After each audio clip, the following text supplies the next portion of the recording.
Bonjour tout le monde, nous revoilà ensemble pour notre 8e histoire. C'est une histoire un peu triste au début, et nous devons toujours penser à être gentils avec les autres. Mais vous verrez, elle finit bien.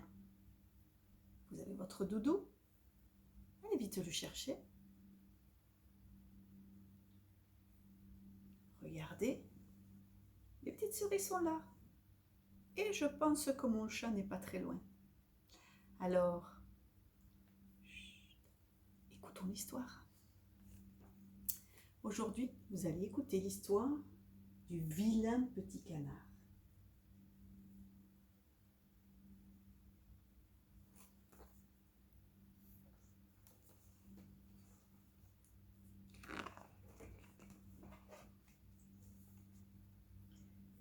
Après la saison des amours, maman Cane, elle se préparait à avoir une famille de canetons. Elle avait pondu ses œufs bien à l'abri et elle passait un temps incroyable à les couver. C'était important qu'ils restent bien au chaud, ces œufs.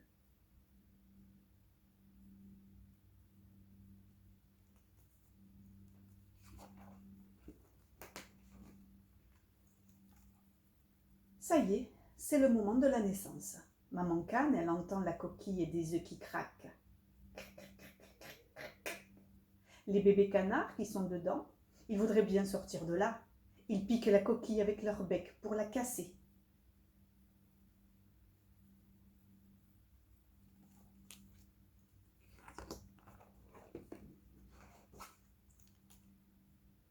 Tiens, c'est curieux.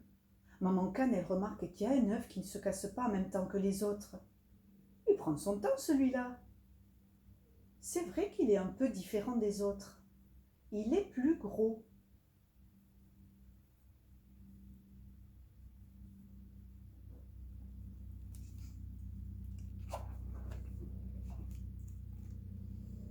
Ah, ça y est quand même. Le voilà, le petit dernier. Il en a mis du temps pour sortir de sa coquille. Ah, comment ça se fait qu'il soit gris? Tous les canetons, ils sont jaunes d'habitude.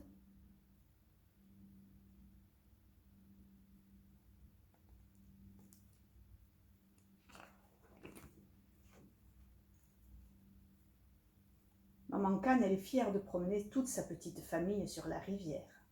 Elle se met devant et tous les canetons, ils nagent à la queue leu derrière elle.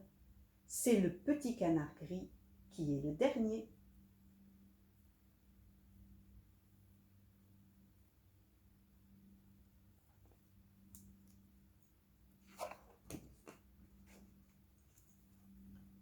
En passant devant la ferme, maman Cane, elle présente sa petite famille de canetons au chat moustache, au chien Pilou, à la poule Codette et au canard qui est le père des canetons. Codette, la poule, elle n'est pas très gentille. Elle dit à la Cane que son caneton tout gris, c'est vraiment un vilain petit canard.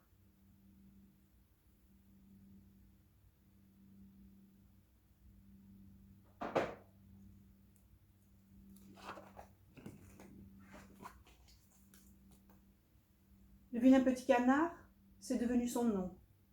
Il n'a pas de chance parce que les autres canetons, ils ne veulent pas jouer avec lui. C'est un intrus parce qu'il n'est pas comme eux.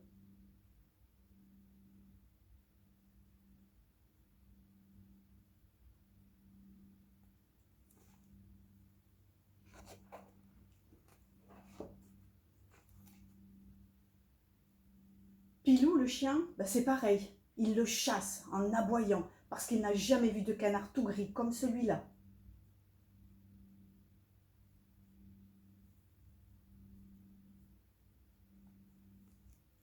Pauvre petit canard. Même la fermière, elle le repousse avec son pied. Elle ne veut pas d'un canard tout gris dans sa ferme. Allez, oust, va-t'en.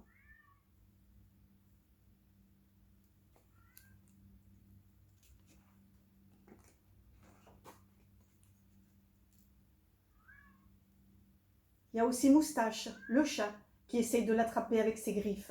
Maman Cane, elle est très inquiète pour son caneton gris, parce que personne ne veut de lui. Elle se demande comment faire pour le protéger.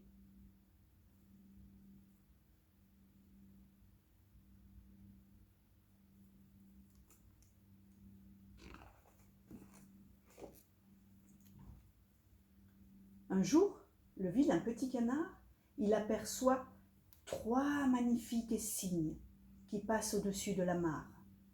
Et ils sont vraiment très beaux, ces cygnes. Son rêve, au vilain petit canard, ce serait de devenir aussi beau qu'eux.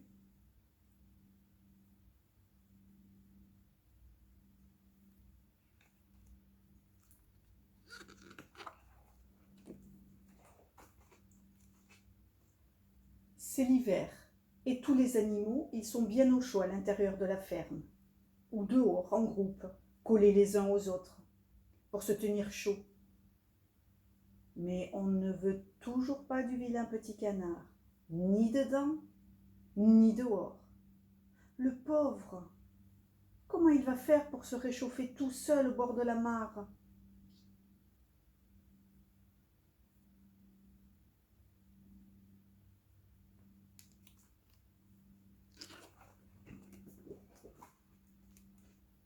Le pauvre petit canard gris, il s'est abrité dans un buisson pour se protéger du froid. Il a peur parce qu'il voit des enfants qui passent par là. Les enfants, ils voudraient bien l'aider, mais personne ne peut jamais l'attraper, le vilain petit canard, parce qu'il a peur de tout le monde maintenant.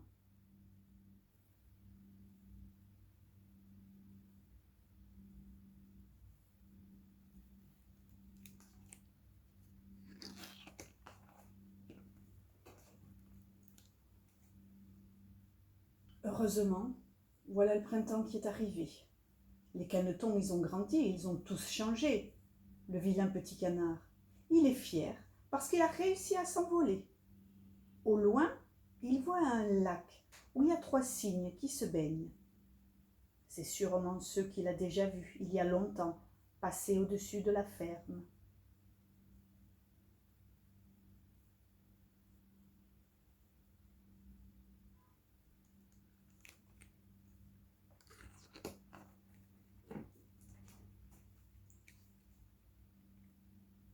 Le vilain petit canard, il se pose tout près des cygnes parce qu'il n'a plus peur de rien. Mais non, les beaux cygnes, ils ne le chassent pas. Au contraire, ils s'approchent de lui pour l'entourer. Tiens, comment ça se fait? Il y a enfin quelqu'un qui veut bien de lui. Mais bien sûr, ça y est, notre petit caneton, il a compris. En se regardant dans l'eau, il a vu comme dans un miroir qu'il n'était plus un vilain petit canard gris, mais qu'il était devenu un magnifique cygne blanc, aussi beau que les 3 autres. Alors, comment ça se fait? Qu'est-ce qui a bien pu se passer?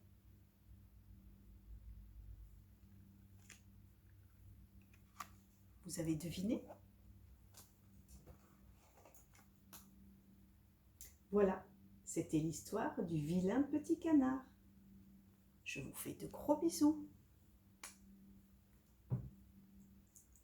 Et je vous dis à la semaine prochaine.